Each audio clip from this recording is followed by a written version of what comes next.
I'm Brian Promise. I lead our product marketing efforts for SEV1. And you're very fortunate today. I'm joined by Tim Greenside. Tim has I'll say been with SEV1, probably the same time I have, Tim. But with that, many years of experience in what it means to monitor Cisco networks. And today we're going to walk through and talk about the secret weapon for monitoring Cisco networks. And part of my my philosophy, or our philosophy, really in monitoring Cisco networks is it isn't just one thing, right? It's almost like Batman walking into a situation with multiple villains on his side. His utility belt was full of a lot of tools, and that's really what we actually want to really talk to you about today is ways that you can approach what it means to monitor the modern Cisco network, and ways to think about how you approach it. Because as you'll find, as we'll talk about and show you today, there are many aspects of what it means to monitor a network, to monitor it properly. A lot of things you can do improperly. And one of the things that you'll see as a common theme as we go through today's webinar is to understand that with SEV1, we want to give you the flexibility to get the most out of your monitoring of your system to meet your business goals. And with that, let's go to our next slide, and we'll start about the first secret weapon in the arsenal to monitor Cisco networks, and that is first having an application-aware context. In that notion around application-aware context, there's an old line that I've had for years is that folks don't build networks because the latest router or switches come out or the latest firewall has come out. They build them because businesses run on applications. Applications need to have the proper bandwidth, the proper security, the proper throughput.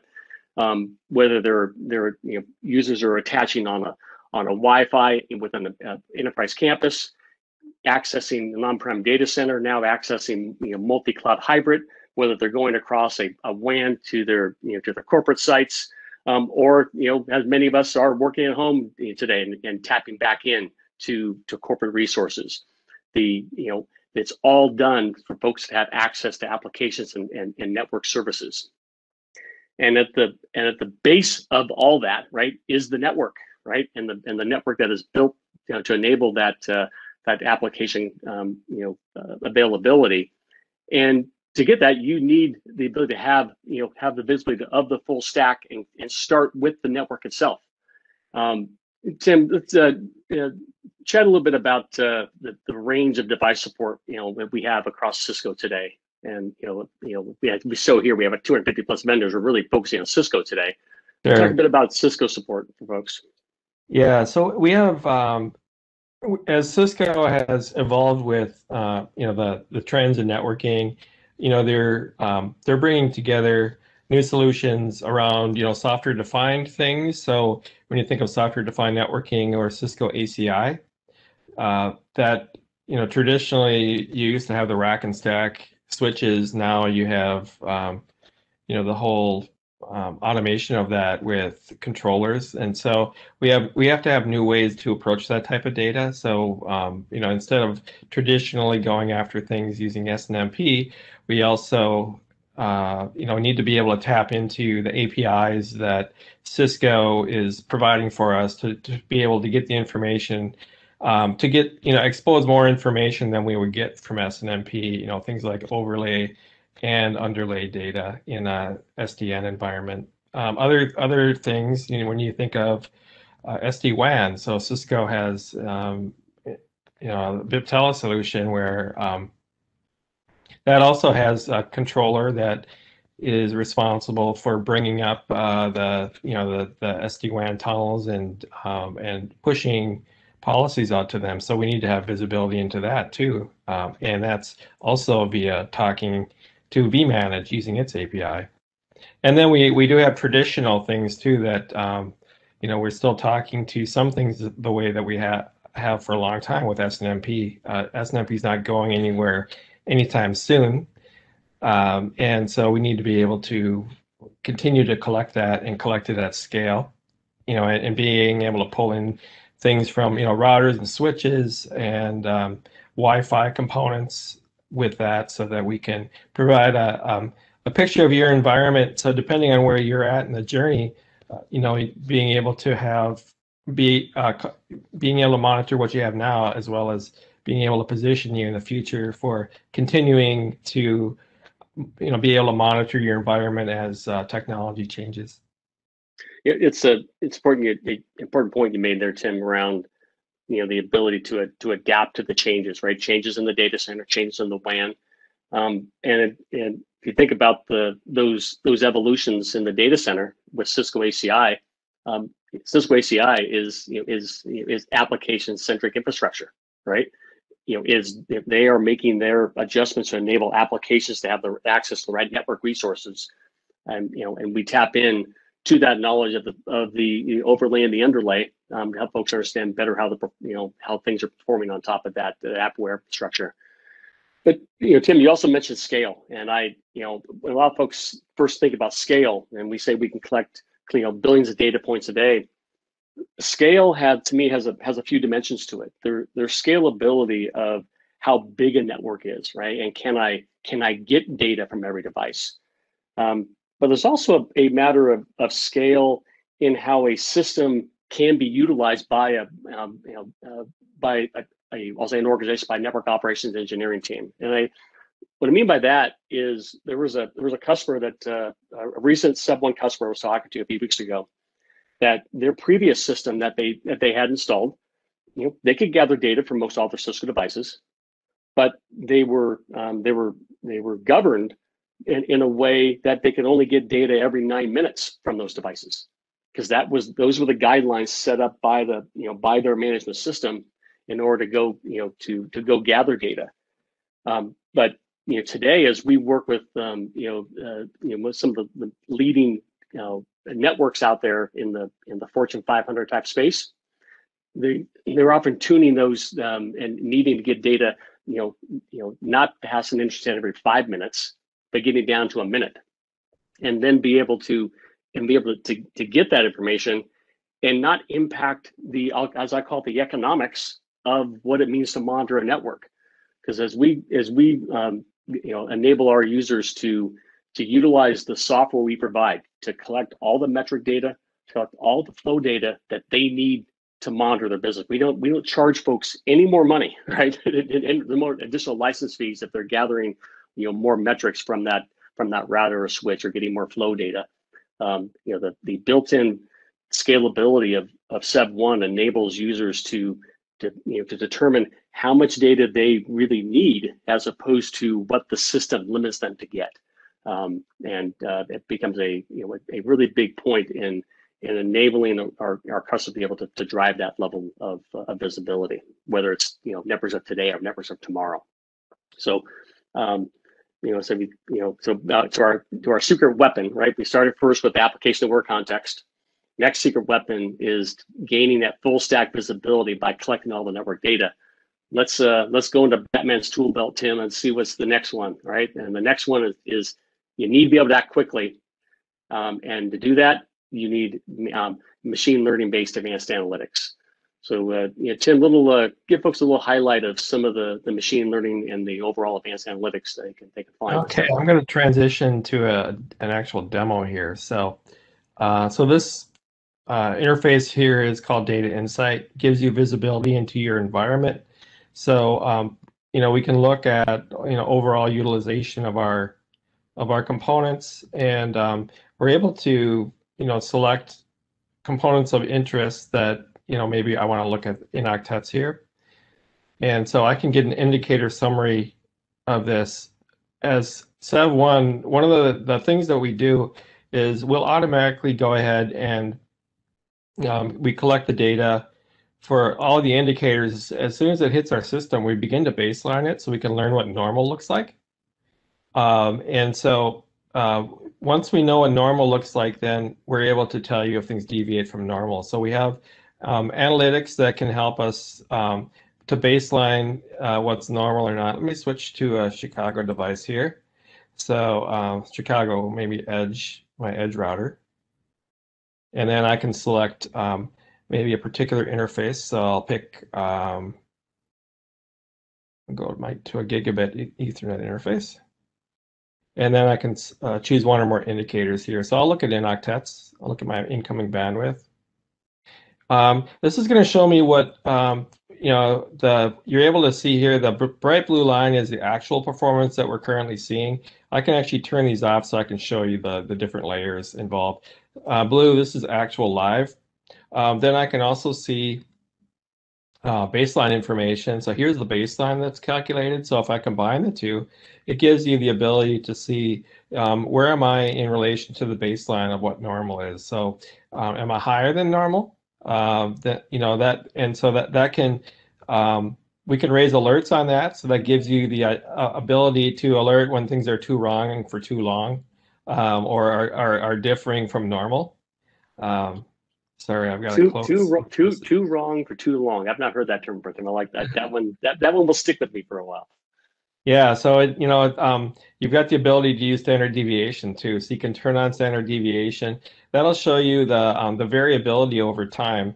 So I can see these are 15-minute buckets here I'm looking at, and I can see that over the last 10 weeks, I can see the the highs and the lows over that period, and I'm actually trending at the high level right now currently. So this allows me then I can start to learn what normal is, so I don't have to generate alerts on a static threshold. I can generate alerts when things are deviating significantly from normal for for a time duration that's meaningful to me. And that way, I can quiet the noise of just a static threshold, and I can also start to be more proactive about detecting anomalous performance in the network. We also have the ability to do things like time over time analysis. So compared this week with last week, and so again, you can turn off the lines. Here's last week, and then I can also look at this week. And then if I combine the two, I can see that boy, this looks like it's a demo. It's exactly overlaid over each other, right? So you're able to see being able to compare by day of week, maybe there's a scheduled job or something. What's causing this big spike? Well, I saw it last week too, so maybe I need to look further into that to investigate it. So that's an example of some of the analytics that we have around based automatically learning what normal is. And then we have histogram information here as well, so you can get a distribution of where all the poles fall. But I can also look at I can forecast based upon all this data that I'm collecting as well. So I can forecast into the future, or I can look at it from a kind of a calendar chart perspective. So if I want to look at this over the past 7 days and see if there's any patterns. I do see that that there's looks like around 5 a.m. I've got this big pattern of spike of traffic here. So maybe that's worth investigating if if I don't want if that's too high for my taste. I can investigate that. So that's a few examples of how we use analytics to just out of the box. You don't have to turn it on. It just that's what we do, and we're able to collect the data, tell you when it deviates from normal, so you can start to take a more of a proactive stance.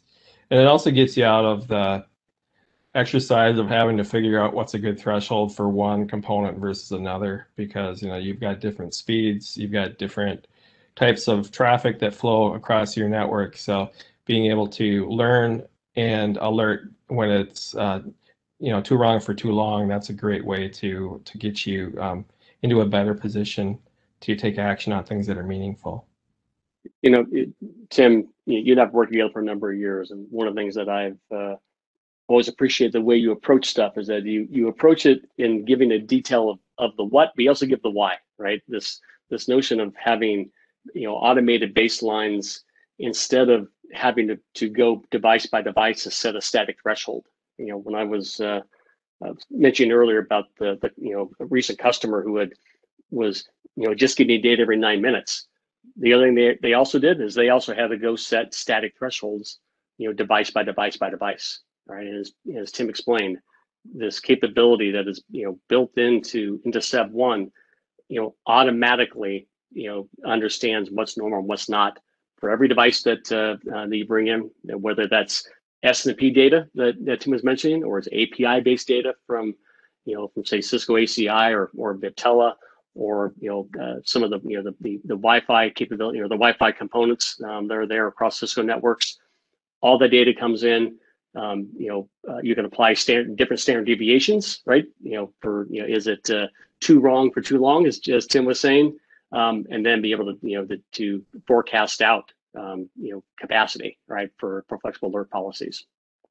Right. So let's move on to the next. Let's go to I'll call it the right hand side of Batman's tool belt, and let's talk about advanced visualization and workflow, where it's really needed to communicate effectively, right? As we further work with network operations teams, right?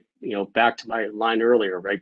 Folks don't build networks just to build a network; they build it to support an application, and to drive the business activity, and that requires network teams to work with and amongst themselves if they're supporting a global environment, but also further across various teams and layers of manageability, and that requires the ability for them to share the information, share the insights that come out of SEV1, and be able then to easily demonstrate the value or the business point that they're trying to make. So, Tim, talk a bit about what you've seen from customers when it comes to their needs to communicate effectively. Sure. So, it's always challenging, especially if you had multiple tools in the past. You'd have to do swivel chair analysis, or everyone would bring their own data to the party when you're trying to troubleshoot things. And so it can be challenging to come to consensus and to kind of get to the bottom of things.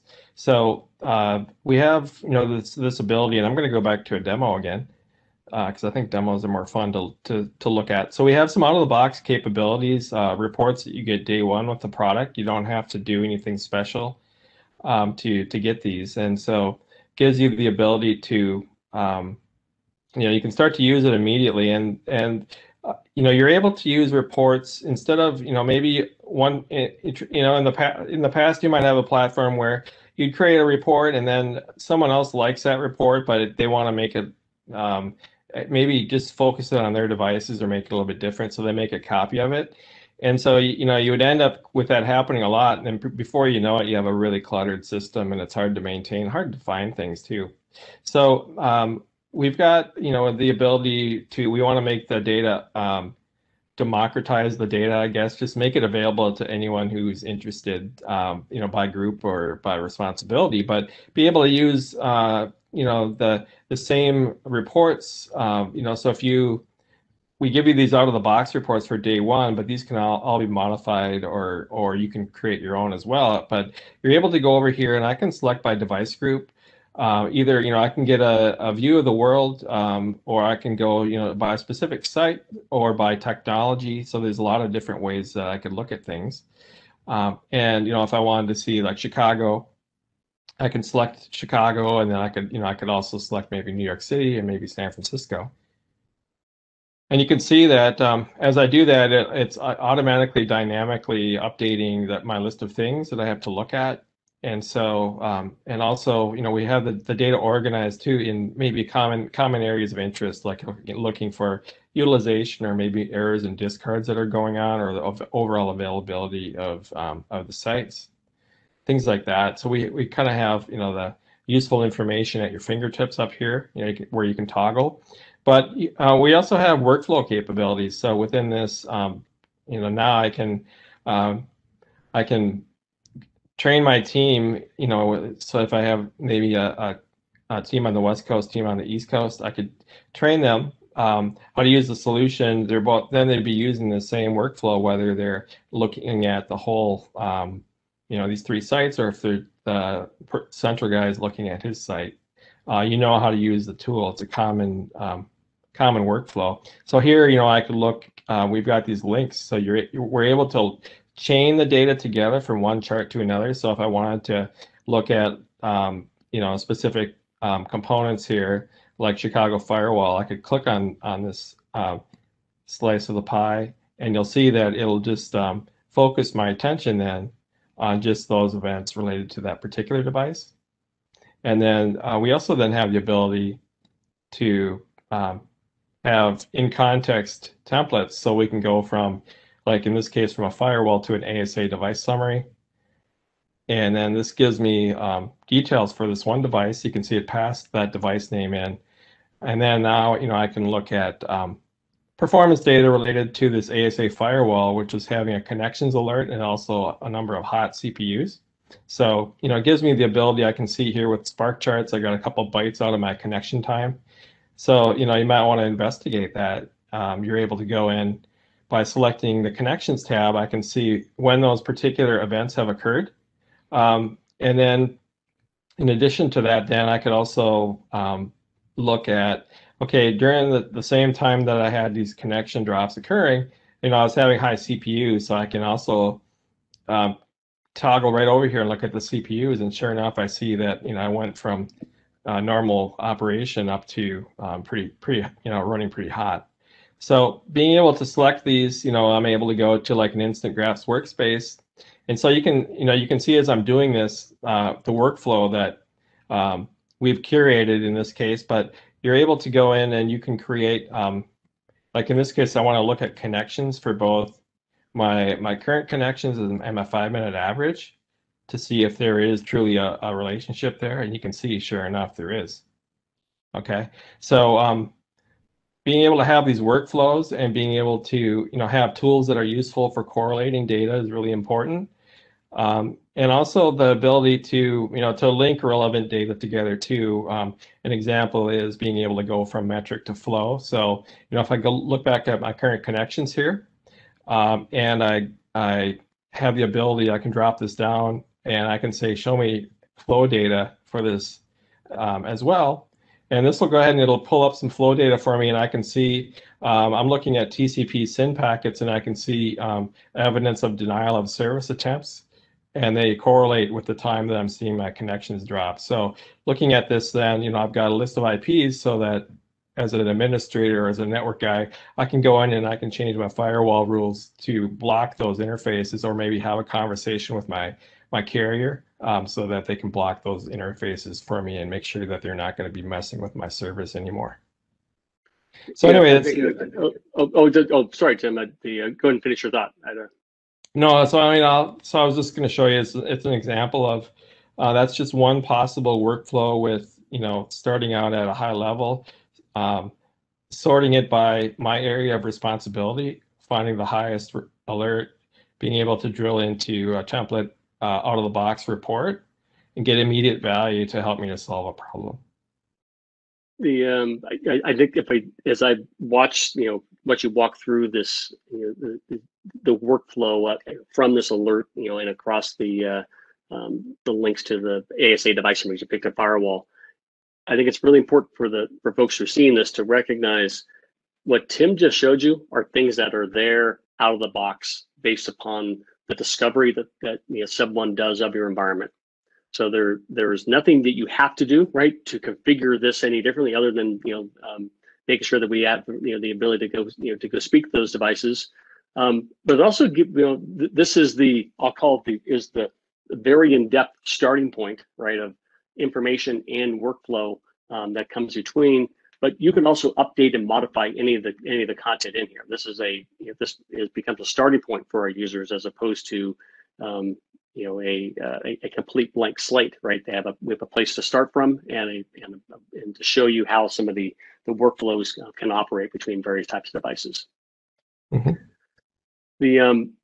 Probably a good point for us to reinforce and realize when we started things off, didn't mention to folks that please jump in with any questions you have into the Q&A chat window. Tim and I will keep our eyes open and see if anything comes in on those. We'll happy to answer any questions that come in live to you. Well, I think we've reached the stage to get to the fourth part of Batman's tool belt. So let's see on his right hand side, and that is really the ability to automate processes. Right, we've started ourselves with the ability to make sure we're getting all the data. We're applying advanced analytics to that information, on an automated basis, providing ways to help folks out of the box with day one dashboards, to pivot between metric and flow data, to share visualizations across teams. But now the biggest impact that can come to your organization, right, is then how this data is shared and integrated across various parts of an organization. It's really part of the, as we've seen the maturity of organizations working with with an effective approach for how to monitor an overall Cisco network, and that comes into this IT operations integration, right? It with examples such as pulling in third-party data sources into the same dashboard. Tim, can you talk about what some of those latest enhancements we've had on third-party data? Sure. Yeah, we have the ability to pull in data. I guess sometimes when you're thinking of troubleshooting, one of the things that can be useful is looking at log data. And so we have the ability to pull in third-party data from like Splunk or an Elk Stack logging solution, and it'll pull the data in context. So as you're troubleshooting a performance issue, then you're also able to see log-related events and or records that are coming in as well, and that can help you give you additional depth in your analysis of what's happening. The other things that we can do is we're able to bring in data from ServiceNow, dashboards, things like that. We also have the ability, we can really bring in any third-party data. So we have collectors, we have what's called a universal collector, or you're able to do you could do some scripting of your own to bring in your own data. So, if you wanted to bring in Fitbit data or something, whatever is interesting to you, any third-party time source data we can bring in, and we can then visualize it. The data doesn't have to live within our platform. We can just visualize that alongside the performance data that you're collecting, if it helps you to make better decisions or understand how your service is performing. Yeah, and something you mentioned, Tim, something that sort of reinforces on that third-party data, such as Splunk or Elk type data. That Splunk or Elk lives on the system where it lives, right? Managed by the team that may be in charge of log data. But you can effectively visually link that information together, right? In the way that Tim showed a metric to a flow, you can go metric to the log files associated at that point in time, and link those time series things together the way Tim was showing some of the other data sources. So lots of flexibility there.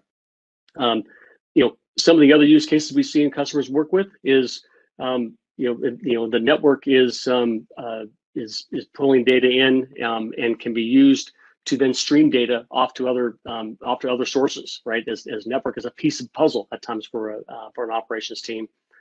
Folks are using things like Apache Kafka and Pulsar to send data back off. And then finally is the ability to then tie this data into higher level IT and AIOps systems. Whether you're talking things like IBM Watson, talking things like MuleSoft, Big Panda, those types of integrations becomes a key to how we can feed more intelligent data back upstream to those types of broader IT and AIOps types of systems.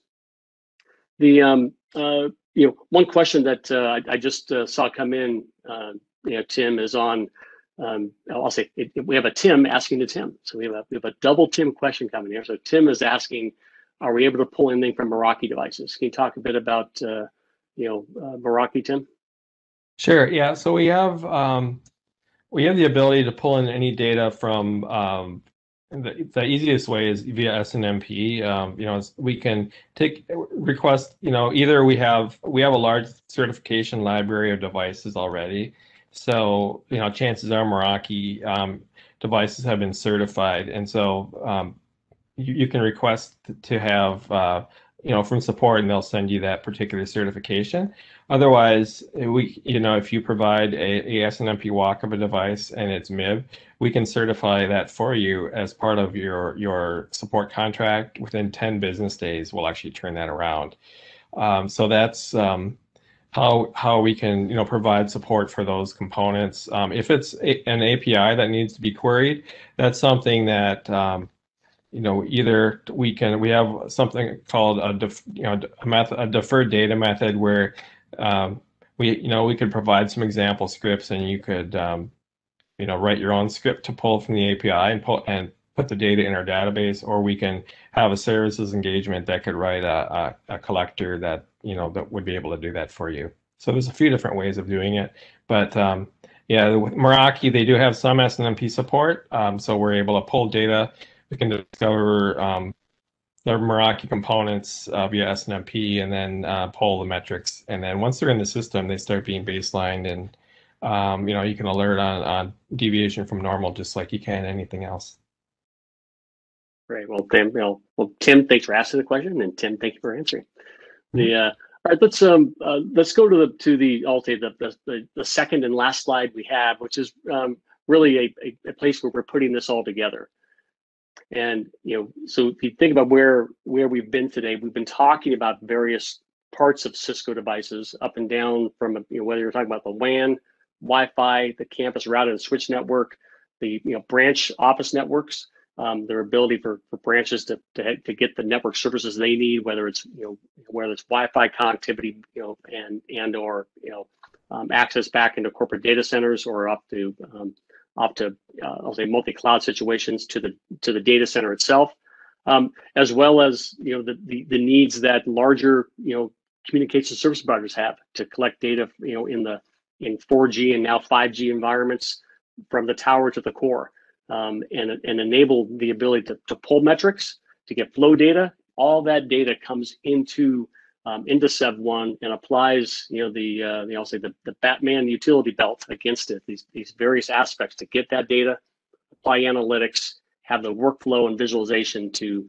extract the value, make it easy for users to get day one reports and share that data, and then tie that data back in with the rest of IT operational tool sets. Really our vision for providing that app-aware net performance management that drives the right-hand side of different types of outcomes, whether it be monitoring, troubleshooting, as Tim was walking through, integrating this with ITSM systems to drive management compliance that you may have within your organization, to drive service and capacity planning, as well as consolidate various tools that teams may have. Right, as you go through and work with your Cisco network, you may be able to to retire certain aspects of certain tools by having all this capability as a platform for you to work with, that then enables network operations and security, network operation engineering teams to work across within their teams and across the entire organization to provide a level of really app aware net performance management. So I think with that, Tim, we're get ready to close here. With that, we'll sign off. And folks, if you have any questions ongoing after this, reach out to us at sev1.com. Thanks again, everybody.